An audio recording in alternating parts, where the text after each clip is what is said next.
அஸ்ஸலாமு அலைக்கும். இன்றைக்கி நம்ம என்ன பார்க்க போகிறோன்னா பன்னீர் பெப்பர் ஃப்ரை.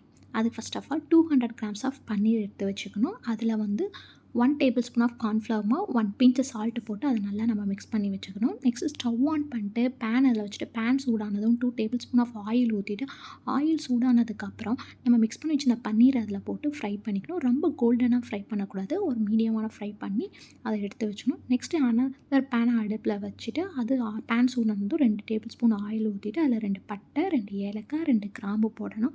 போட்டதுக்கப்புறம் 1/2 டேபிள் ஸ்பூன் சோம்பு போட்டு அதை நல்லா நம்ம மிக்ஸ் பண்ணி வச்சுக்கணும். தென் நான் வந்து ஒரு பல்லாரி எடுத்து நல்லா ஃபைனாக சாப் பண்ணியிருக்கேன். அந்த சாப் பண்ண பல்லாரியை அதில் போட்டு அதையும் நல்லா நம்ம வணக்கணும். வணக்கினதுக்கப்புறமா 10 கறி லீவ்ஸ் எடுத்து அந்த ஆனியனோடய போட்டு ஆனியனை நம்ம நல்லா வணக்கணும்.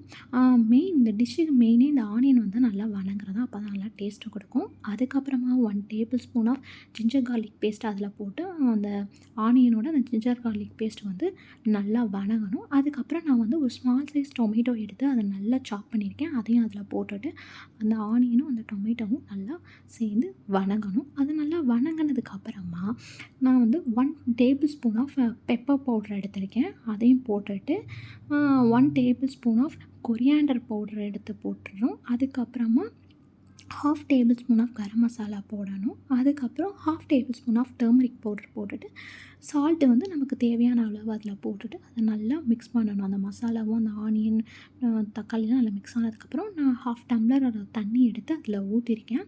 அதை ஊற்றிட்டு அந்த மசாலா அந்த ஆனியன் நல்லா இதானதுக்கப்புறமா ஆயில் செப்பரேட் ஆகி வர்றப்போ நான் ஃப்ரை பண்ணி வச்சிருந்த பன்னீரை அதில் போட்டு கொரியாண்டர் லீவ்ஸ் போட்டு அதில் நம்ம நல்லா மிக்ஸ் பண்ணோம்னா பன்னீர் பெப்பர் ஃப்ரை ரெடி.